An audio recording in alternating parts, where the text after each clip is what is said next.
Yeah. Um. Again, this one's gonna be a bit of a freestyle one. Don't really have a topic in mind. It's just been one of them days, and yeah, I just I just thought, fuck it. Let me make a little video. Don't even know if I'll end up uploading it, but I've said that a few times. But we'll see. We'll see if it amounts to anything. Um.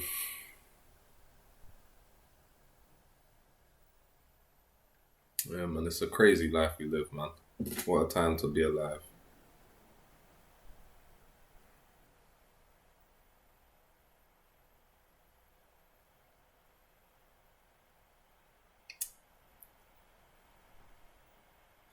Life, man. Life is crazy. It's a real roller coaster. Once you're strapped in, you're strapped in.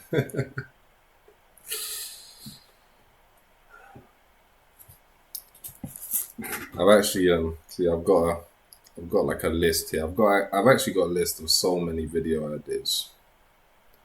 It's just that right now I don't really want to. I am gonna get onto them and um, really cover all the bases, but I feel like my best videos, obviously hypocritical because I'm freestyling now. I enjoy freestyling more, but I think that the end product is way better when I actually do plan the video. And even if I don't do too many notes, I just do a few notes, pointers, and I kind of go from there. But yeah, I have been planning, and I am gonna do a own video for this one. But I was kind of planning um, a video which is going to speaking a bit about. Um, I've seen a few other people speaking about this, and it kind of inspired me a bit. But just kind of the topic of like if God is evil, the I think there's even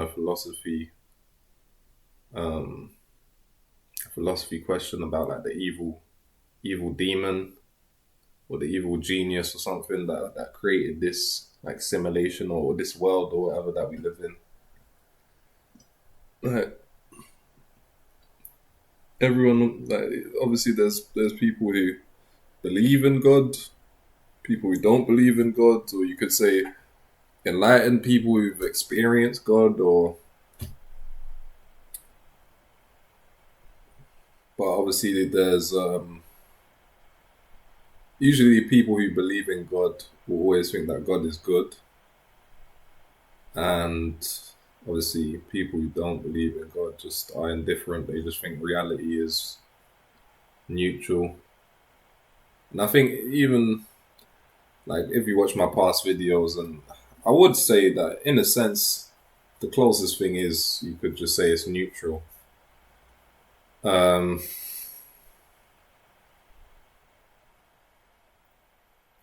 it's just tricky though, man, because even from my own perspective, obviously, if you watch my past videos, you'll see that I'm very certain.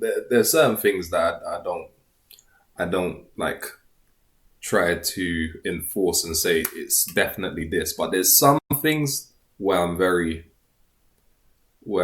clear cut that no, this is what it is. Like for example, self realization, like the truth is true and all of that kind of stuff. Um, and I still stand by that.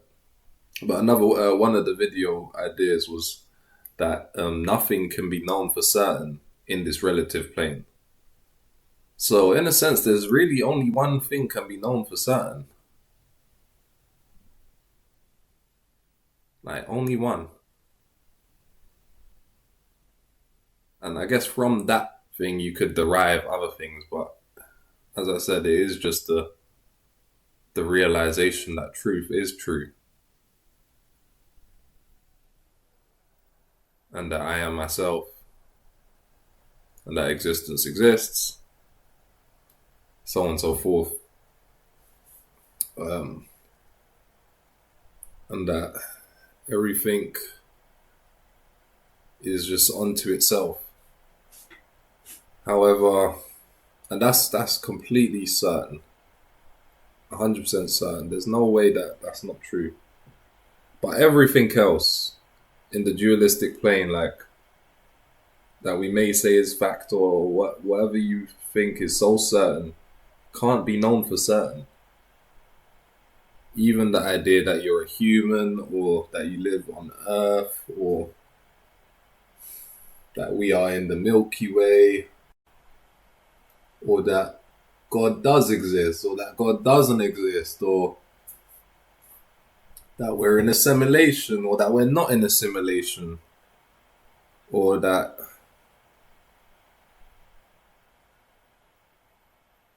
there is such a thing as right and wrong, or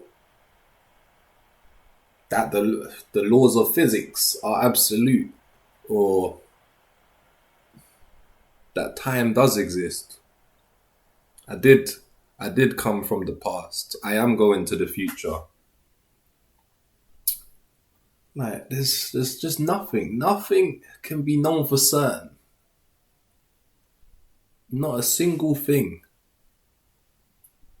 Like, you can't even be certain that I exist for real. How do you even know that I exist outside of your own mind?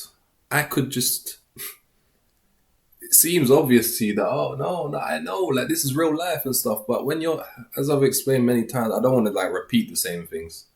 But in your dream, you don't know. In your dream, obviously, some people can lucid dream, and obviously you can practice that. I've never really gone too deep into lucid dreaming. I don't really dream much. However, recently, like when I do dream, I don't really dream strange dreams. It's like they're very realistic. It's almost like it's just real life. I wouldn't say it's lucid dream, but it's like, it's literally... Like, strange things don't really happen like that. It's very congruent with this realm.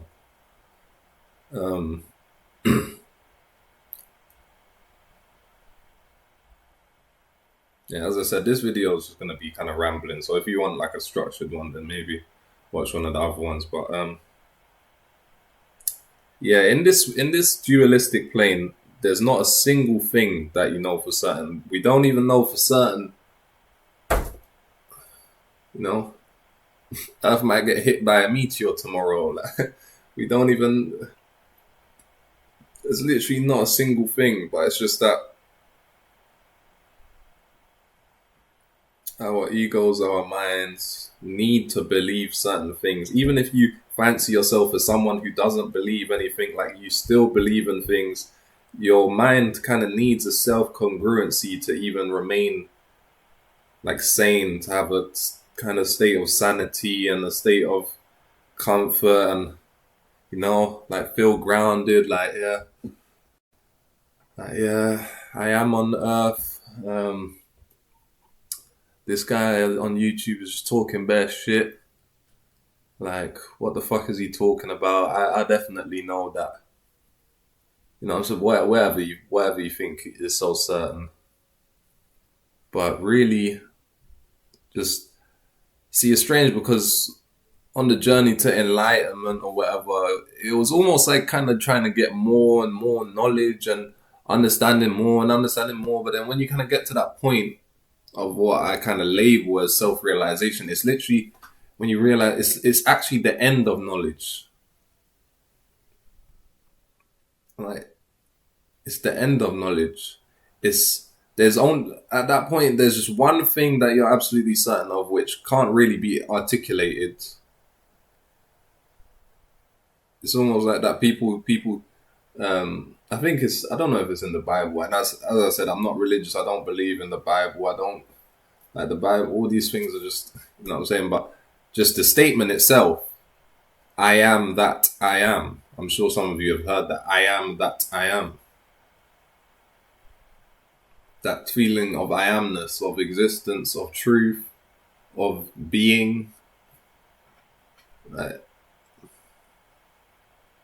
and as I explained in our past video, the problem is that people think that that thing is like the feeling of being alive as a human being, and then when I die, like that's gonna be gone, or you think it's contingent upon some kind of thing, a soul back there or something like.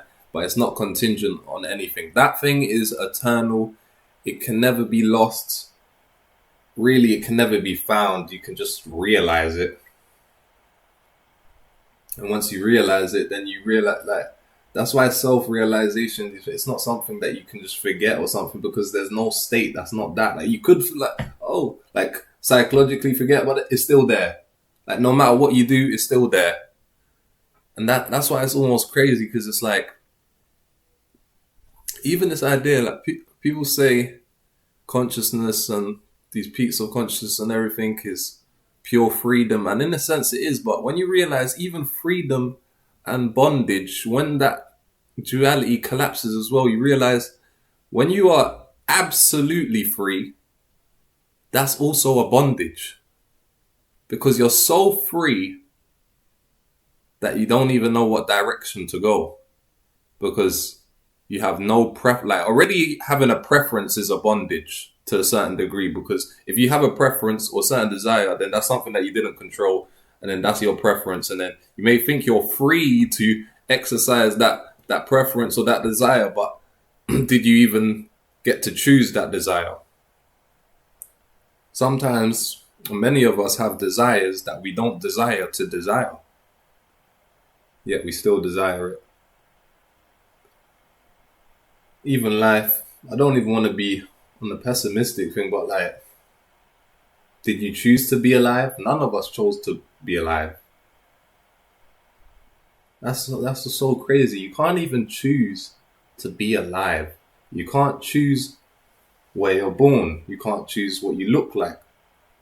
You can't choose what you want, what you desire. You can't choose your environment. Later on in life, you can kind of modify those things, but even though those decisions you choose later on in life are going to be influenced from your earlier experiences, which you didn't choose.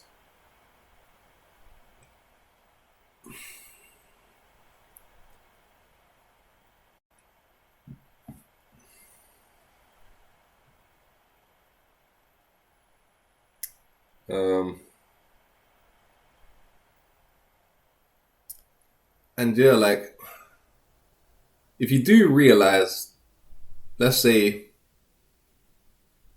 I'm right, or like these spiritual people are right, or whatever, and like, you know what I'm saying, the truth is boundless, infinite, or consciousness is infinite, or whatever, then at a certain point it is completely freeing. But then realize, if it's infinite, then see, the problem again is that the self can't escape itself. And that's literally everything that it's trying to do, in a sense. Everything, the whole world that is created, like, it's always trying to, as I said, in the dream, there's always a direction, and you're always going to where you're not. And you're always becoming someone that you're not, who you aren't yet. And you see what I'm saying? So, but whoever you become, you will be at that point, or wherever you go, you're gonna be there. So like, it's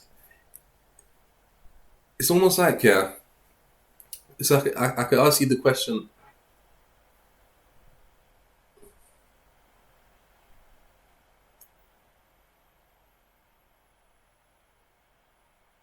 almost like, is consciousness an infinite trap? Like I wouldn't describe it as a box. I'd almost describe it as the opposite of a box. But imagine, because it's not a box there. It's like, see, usually when we say something's in a trap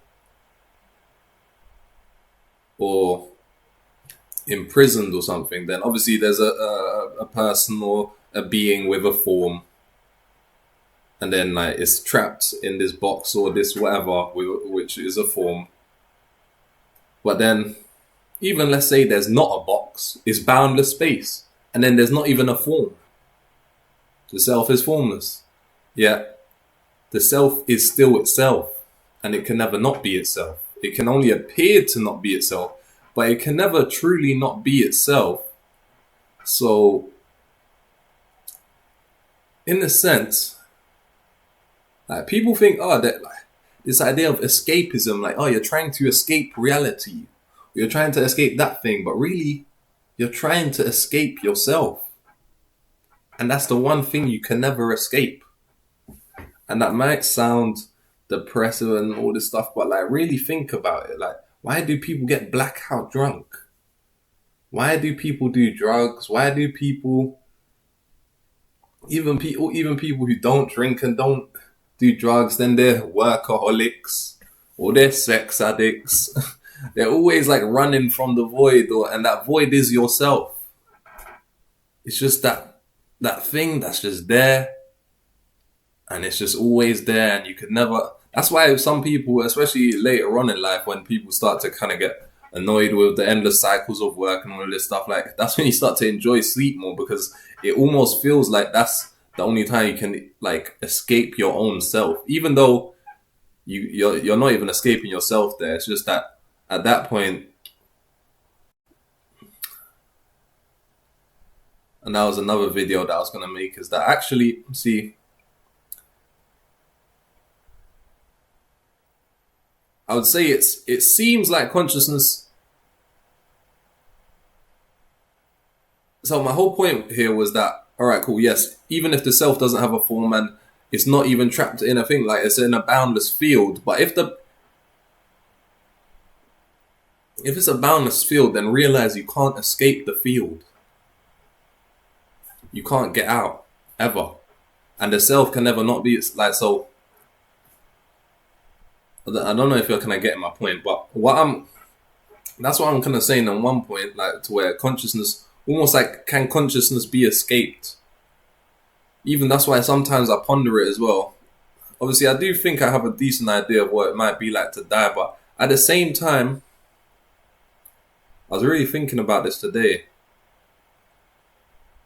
because it seems to me like it can't be turned off. It's impossible. But at the same time, as I said, consciousness I don't think is, it seems very, it's like, I would say like there's the 0 point, which is fundamental. Then like the secondary layer is consciousness. And then all the sub pieces and all the like forms and in the relative plane are within the secondary field of consciousness. And until you've kind of reached the center point, it feels like consciousness is the fundamental thing. And because literally everything you see is inside of that, it feels like that's the fundamental thing, and that can't be turned off, even if you'd like died or whatever, or you know what I'm saying. So that's kind of where it just seems like you'll just kind of go to another dream, or you'll go into the bardo state, or get reincarnated again, because like where are you gonna go? Like there's nowhere to go. And I don't know, I think it could be true, but at the same time, when I really think about it, another video I was going to make is about content and context. And that's almost a really good analogy for consciousness, is that consciousness is, in a sense, the ultimate context for all the content, which is the world. The world is the content, whatever the fuck that is. Like, today is a human and this and that, whatever the fuck it is. The content doesn't matter, but there's content. Consciousness is the context. Yeah. But at the same time, realize that, as I said, consciousness is secondary. So, consciousness codependently arises with the content. So it's kind of almost like, you can't have a, like,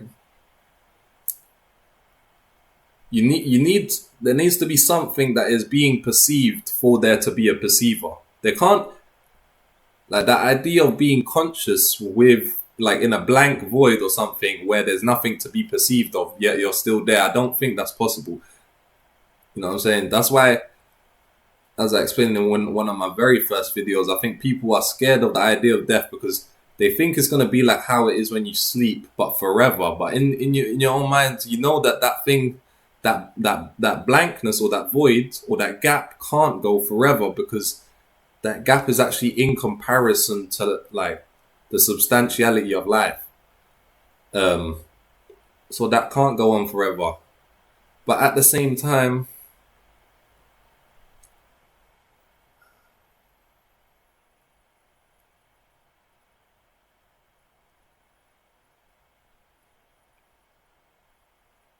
yeah, I would say that consciousness, codependent, like it's like the 0 point, and then it expands, and then it creates like it's schisms. As I said, everything is a schism, and then it separates into content and context. So the consciousness and then the content. And as you're alive in the body, because your whole life, as I said, all the content and forms happen within consciousness. So your whole life has happened within consciousness. So it seems like consciousness is fundamental. Um,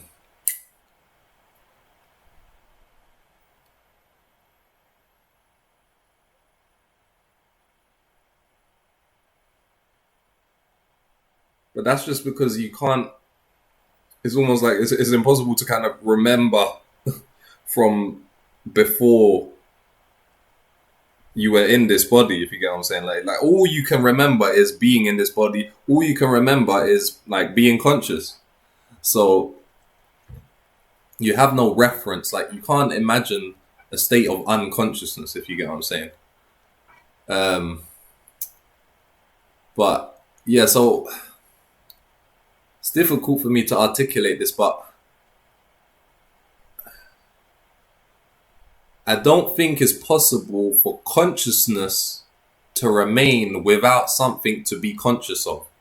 So I'm not kind of just like saying, oh, like the atheists are right, and like when you die, it's just nothing. But in a sense, I am saying that. But I'm saying it in a just almost like a just such an absolute sense. Like I would almost go to say, it sounds crazy to say it, but when you die, it's almost gonna be like you never lived. Obviously, see, because everyone's in the physical paradigm, then you're gonna be thinking like, wait, what? Like, but I did live, and then look, a human could say like, they'll remember me, and then they'll be see, look, there's a video of me, and oh, what I did, like I left my legacy and all that. Like, I really did exist. But I'm saying, obviously, at this point when you're dead, you're not even gonna have a a point of view at that point. But that's actually my point, is that like to you, like you see when you're sleeping in deep sleep, like you don't even know that you was awake before that. So when you actually die, you're not even gonna know that you was ever alive before that. That's how that's how like void it is. You know what I'm saying? It's not just gonna be like some silent, infinite abyss forever. Like there's not even gonna be an abyss. There's not even gonna be a like a reference of like, oh, now I'm dead. Like you're not even gonna know that, which is obvious, but like when you really, really think about it, it's crazy, because there's not even a you to die, because at that point it's already dead. Like that thing, whatever, is dead. Like so, there's not even gonna be. You're not gonna even know that you're dead. You're not gonna even know that you was ever alive.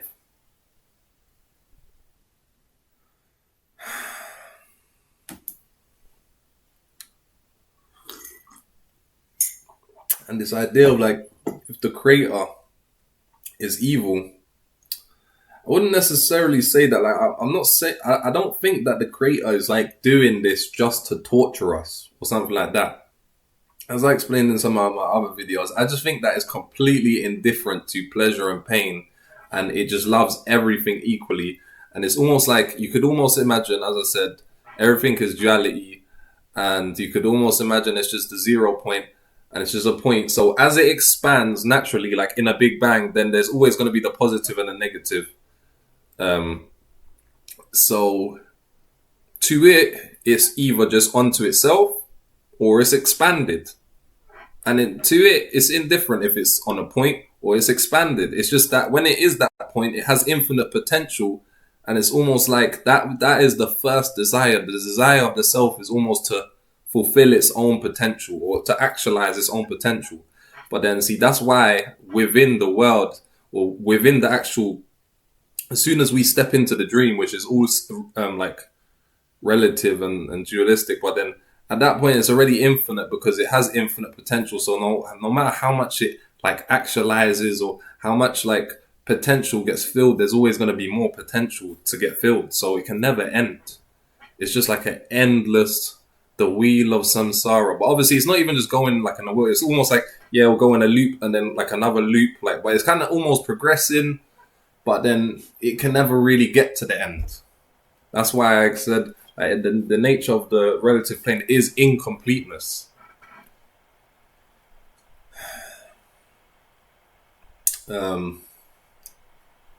But at the same time, like when I get to the point when I realize, yes, everything is itself and everything is for its own point and its own purpose, that's good and it makes sense.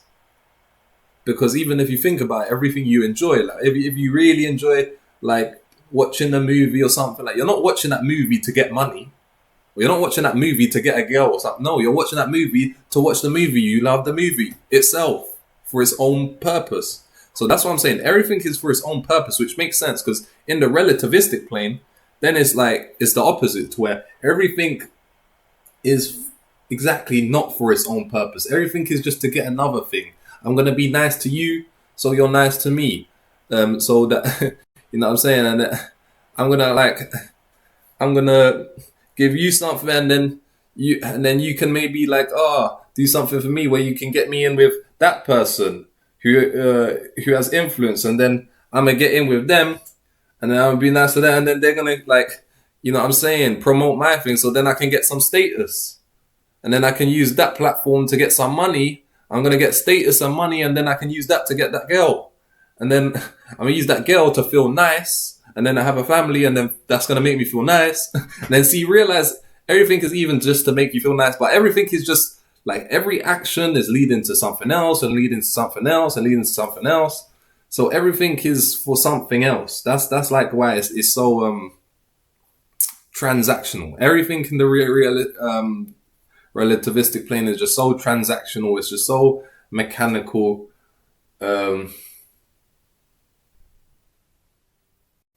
So you would kind of want it to be for its own purpose, but then at the same time, if it is just its own purpose and it just loops back to itself, then in a sense, did it even have to exist in the first place?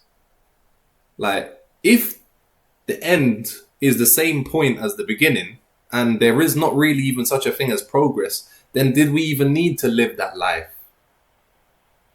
Like, nothing was actually gained. And then there's some new age people, and I've kind of, well, I'm not saying fallen into this trap because I'm not even saying, as I said, nothing can be known for certain in this relative plane. I'm not even saying that it's necessarily false, but I'm a bit more skeptical of it now. But I was kind of leaning more into this before, but essentially this kind of spiritual idea of like the karmic cycles, and like you're kind of evolving up like from your past lives, and then like let's say like something happened in a past life and then you learned something but you did something wrong, and then in your next life you'll pay off that debt, and then like you slowly kind of evolving up until you kind of like, let's say reach God again or something. But then see, even because you came from God, then it's just coming back to the same point again. And even if we're saying it's not even, to go back to God, then it's just to keep on going to higher levels. And then even that's just stupid as well, because there's infinite levels. And then think about it. Let's say, you're going through pain. And then people will just say, don't worry, that pain is just like training. It's just to make you stronger, make you spiritually evolve. But then what you're saying is, it would, like, because we're saying, just look around at everything. I'm not saying that everything's perfect and amazing, but you can't deny the intelligence. Like, if there is a creator that's controlling this and creating this, the intelligence is immaculate. I'm not saying that it's nice or, you know what I'm saying, nice to you or whatever, but just even to create this computer, to create like the internet and fucking the earth, and bro, the intelligence is infinite. So we can't deny the intelligence of the creator. So surely it would know as well that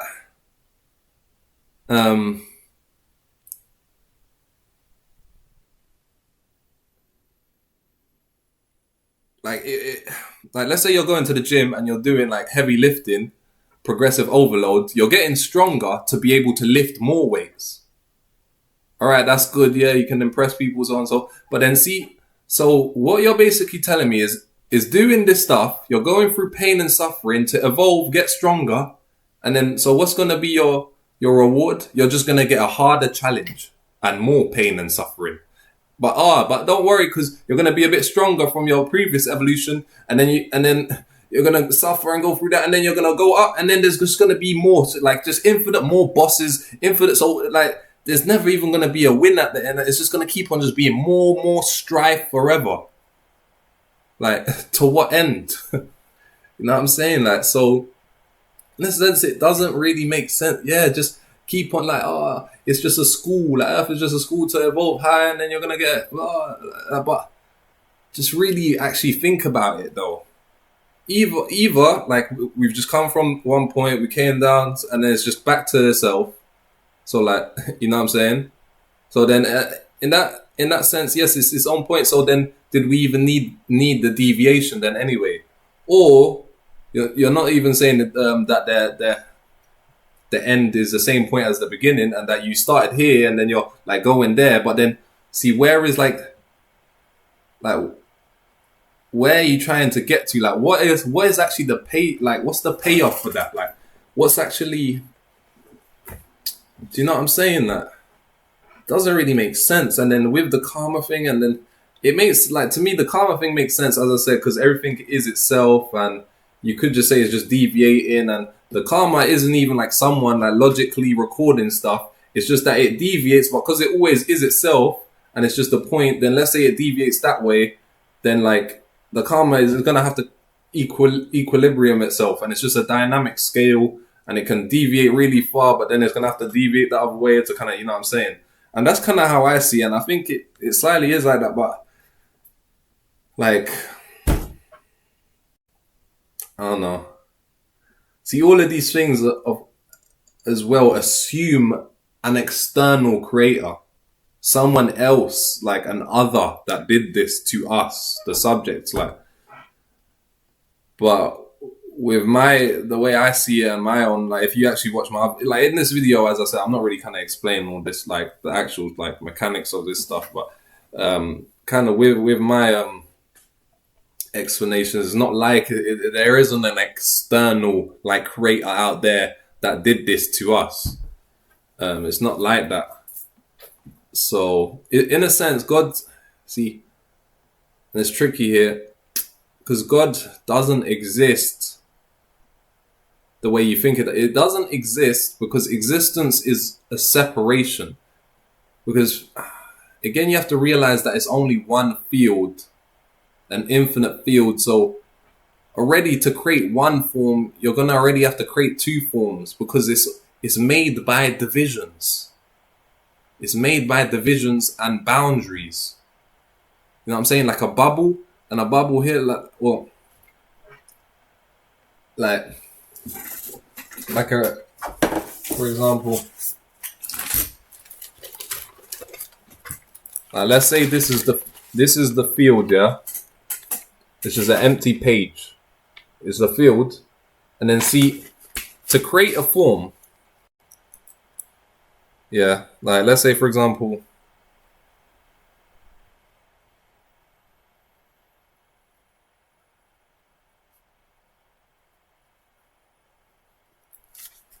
to create a human, you may not see it, but just try to train yourself. Realize that having created that, like this subject, human form, you've automatically. Why does it do this? Why does it do this? Is it that like? Fuck. Too much light. God is shining. Anyway, what is it? How do I? Fuck, man. What the hell? Anyway, my main point is that, like, see, when you create that human, you've created it from this boundary, and then already it seems like you've just created this form, but you created this and the environment now. See what I'm saying? So, and then in a sense, this is the subject and the environment's the object, or whatever way you want to create it. But it's the same thing. Like let's say like this whole page is it, and then you create a division. Then see, there's already two sides. You can't just create one thing. It's literally either zero or it's already two things, and then those two things split, and then those two things split. As I explained in my part 2, kind of how it's like a tree, and it starts from one stem. Or like electricity discharge, and then it splits, and then that splits, and then even your brain, that's literally your brain, and it starts like from a brain like core stem, and then like all your neurons, it's literally all just splits, and then that split creates a split, and and then your brain, even the way you learn stuff is through distinctions, like discerning that from that. Oh, black is not blue. This is this because it's not that. As I've explained in everything else, is that in the relative plane, everything is defined by what it's not. So,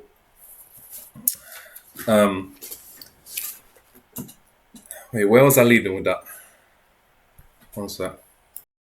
Yeah, so I was explaining that God doesn't exist. So, yeah, so you see, again, like the moment you kind of, this is so shit, but the moment you kind of divide it, you know what I'm saying, then there's already two, and then you can say that exists and that exists, or you know what I'm saying, the human exists and the environment exists. All right, cool. Yes, they both exist because existence is to stand out from something else. That's why I say everything is uniqueness. That's why I say there's only one of everything.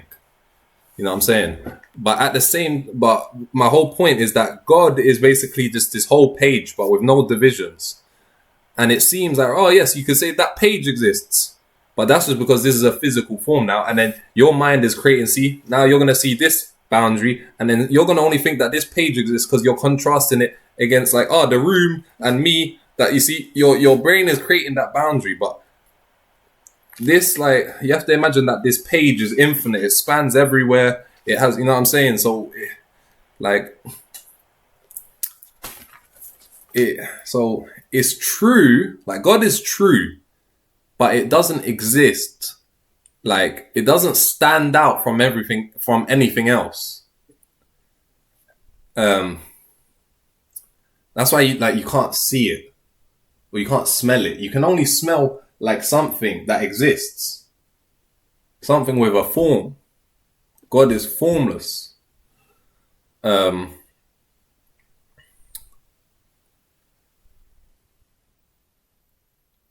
So yeah, so it's almost like there's a force of nature almost. Like, it's not really, when we speak about God and we even give it a name and all that, then we're already anthropomorphizing it, and then our minds, because all we know, like when we like see like a dog or like a human or something, like they all have personalities and stuff. So then we start imagining God like with a personality, like he's a good guy or a bad guy or something like. But like it literally is just not like, it doesn't. There's not a person there.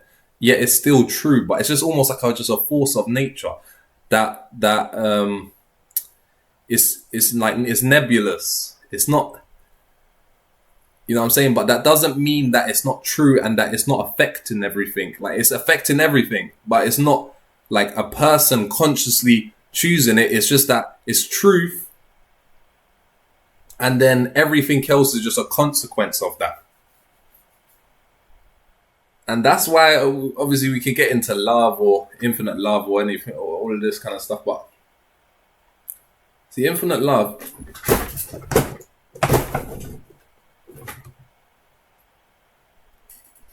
yeah, I don't love mosquitoes. Well, I do love them, but I love them so much that I love them both dead and alive. See, that's actually unconditional love. God's love is unconditional. And what people see, people will call conditional love unconditional love. They will say, like when this human loves me like so much, like, but all of that, like, as I explained, humans are not capable of unconditional love because, see, let's say you love that person so much, but then you'll be sad when they die, or you'll think, oh, that's wrong. No, they should be alive. See, then already you only love them in a form where they're alive, or you only love them when like they love you back. You know what I'm saying? But God loves you when you're alive. He loves you when you're dead. He loves you when you're happy. He loves you when you're sad. He loves you when you're in pain. He loves you when you're feeling good. So, and he loves you completely equally. So, in a sense, that's why I say God's is hands off the wheel. And to us, that seems crazy because it's like, oh, but that's like chaos and anarchy. Like, surely he should like try and skew it in our favor. But actually, to him, no, like, he accepts every possible permutation, because you have to realize every possible permutation is also just a fragment of its own self. So for it to not, like, for it to, like, kind of deny a certain fragment or something, or like, like war, or like, you know what I'm saying, like injustice or theft, or, you know what I'm saying, all kinds of strange stuff, like,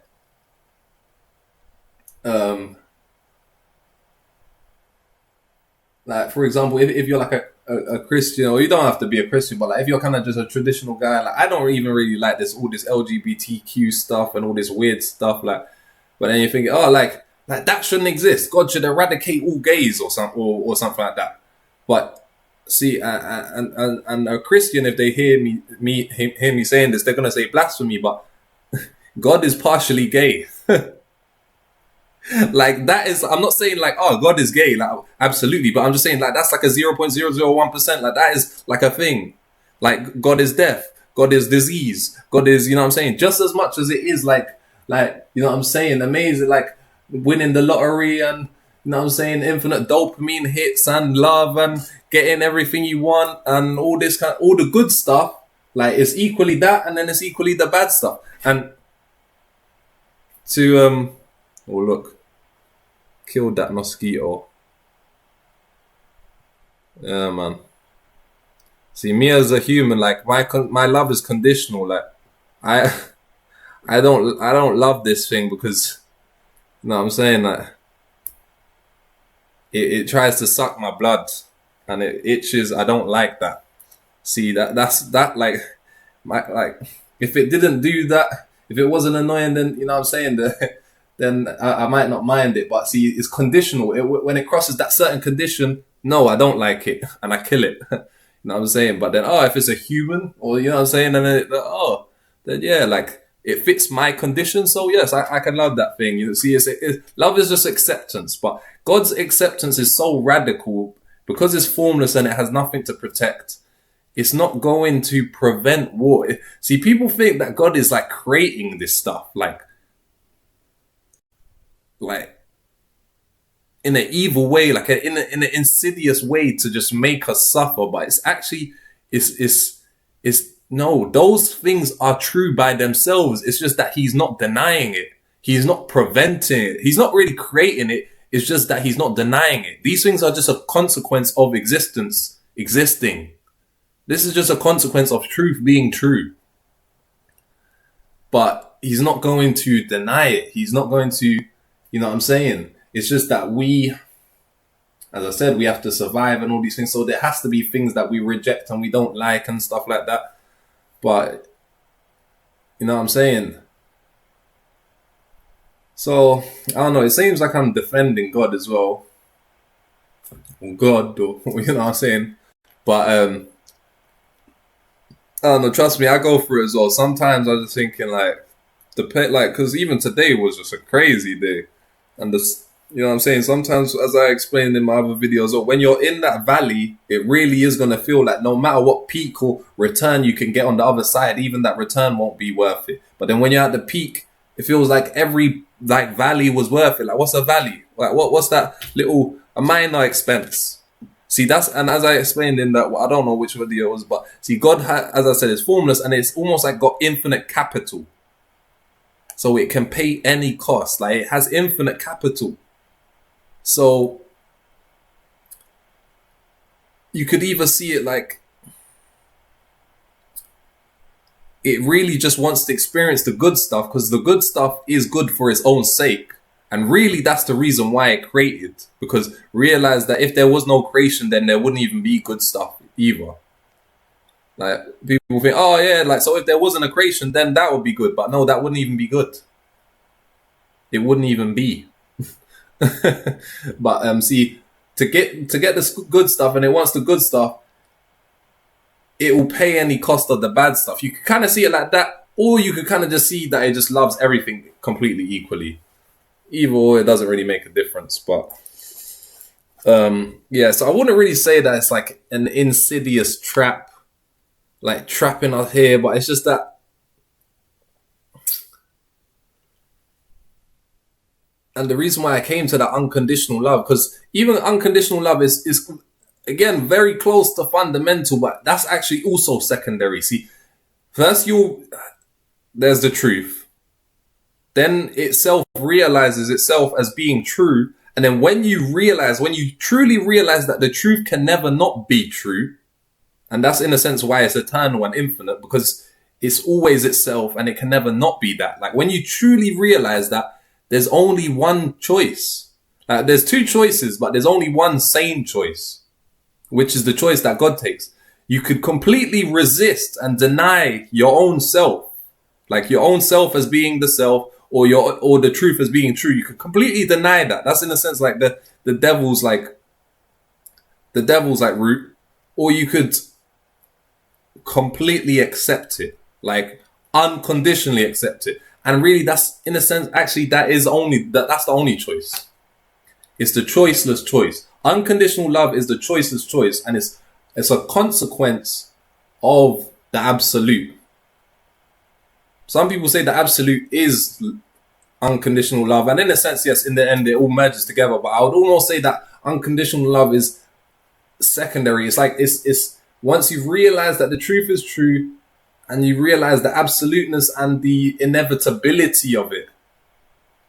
It's not like, that God chose it to be like, even God, it's almost like even God is at the consequence of it's at the effect of its own self. And then its only choice is to just love and accept it. What else can you do?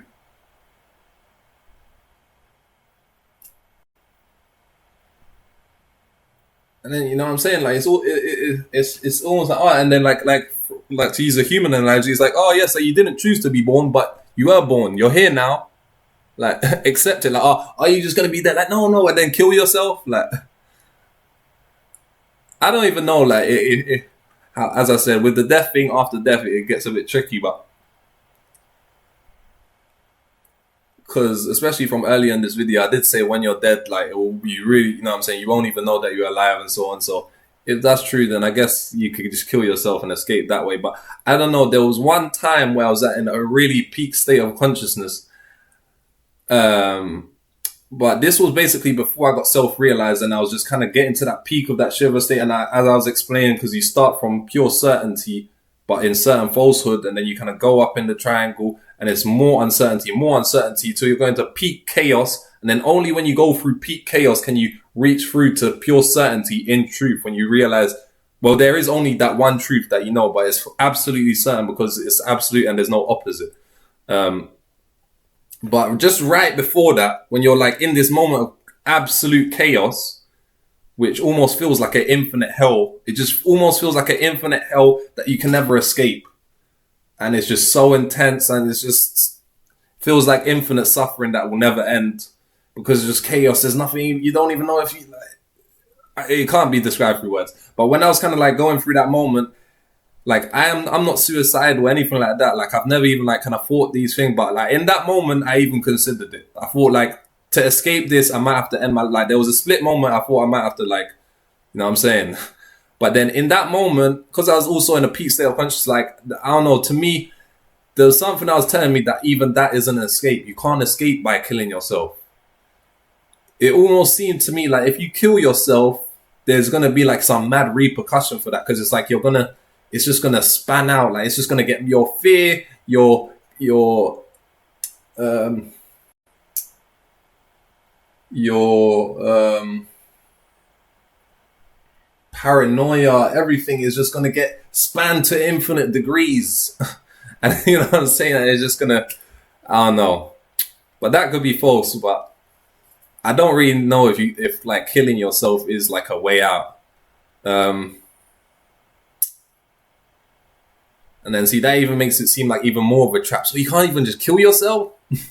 But that's what I'm saying. Like you can only accept it. You can't fucking run away from it. And everyone, like what everyone's doing, the addictions, or they're chasing this or they're chasing that. Like even your whole life is literally just running. Because in a sense, you could imagine. Obviously, the absolute is life and death. But you could almost imagine like death is your natural state, and life is just a deviation away from your natural state of death, and then you return back. But then see this idea of maha samadhi, or escaping the world, samsara, is just remaining like in that point. Now, you've incarnated and reincarnated a million times, and then you reach to that point to where you don't need to deviate and escape yourself, because now you've fully got enlightened, and now you can fully accept yourself and just remain as the self. And you don't need to run and deviate and escape into some imaginary dream of like being a human on Earth. You know what I'm saying? I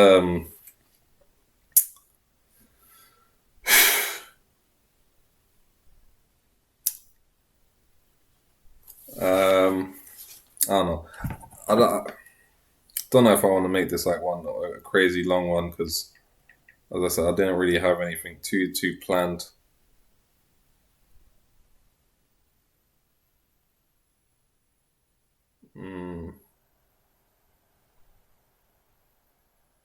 Yeah, I guess I could speak.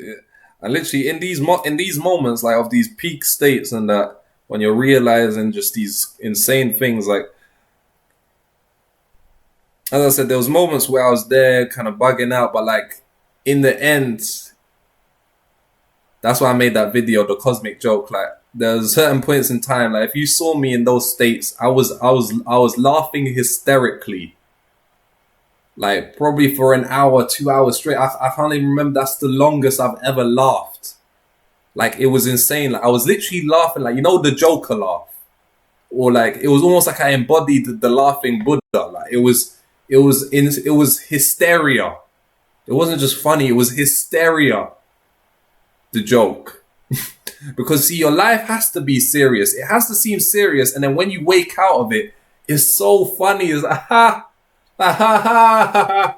Like I really thought I was a human like that. I was, you know what I'm saying? And then it's like, you know what I'm saying? You wake up. Sorry, I keep on using these dream things, but that's the only thing that, like, even if you're not awakened or something, that even you'll have that as a reference. Like, oh, like, you know what I'm saying? When you wake up, like, ha, like, I was there, like, running from that tiger. Like, I thought I was really gonna die. Like, that was just a dream. Like, it's literally like that, but just to like infinite degree. Like, you're just thinking, like, because that's when you realize that the deviation didn't even happen. The deviation is a false deviation. You was always at the center. It only appeared to deviate. So that's why you realize that everything, just look around right now, realize everything is just an appearance. Like that appears to be a whiteboard. That appears to be a screen. Like, look, like all that there is are appearances. You could mysterious appearances which are always in flux, nebulous. And it's only when the logical mind, which is kind of fueled by all your past impressions, comes and labels it and puts it in a box to where it seems like that's that thing, that like that, yes, that's a TV. Like a TV has always been a TV, and that thing there has always been a TV. Like that's a TV. But see, that's not a TV. That's just an appearance. And then another appearance, which is a thought, which is labeling that appearance as not being an appearance. See, it's a layers of appearance, layers of imagination. But yeah, so when you get to that point, laugh, like, because it's pure insanity. It's truth, but it's pure radical. It's so radical, even though it's so simple. It's just so insane. Like when you get to that moment, and it's just so radical that all you can do is laugh. It's hysterical. Like I don't know, you might cry, but it's like at that point, like even realize that even when people are in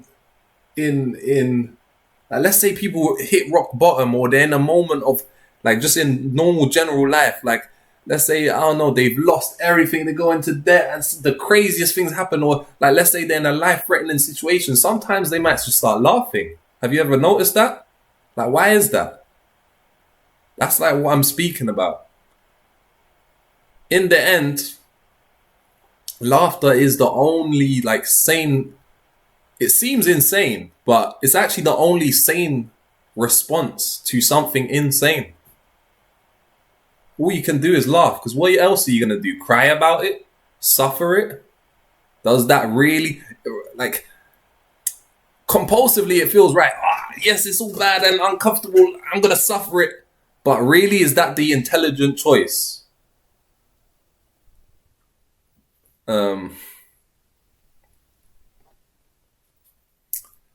Yeah.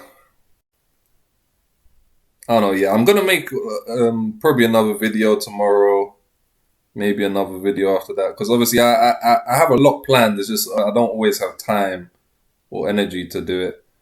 Um, and the next one is going to be way more structured, and it'll probably be more speaking more about the God is evil thing, because I did do a lot of points, and I was even wanted to, like, respond, not really per se, but respond to a few videos that I'd seen of other people like speaking about it. And I actually made quite a few notes on that, so I'm probably going to do that. And there's so many other videos that I have so many, like, ideas lined up. But yeah, I think I'm gonna leave that one there. That was a bit rambly, but I did also get into a few things, so I hope people enjoyed that. Just what I'm saying, little late night rambling in the AMs, and yeah.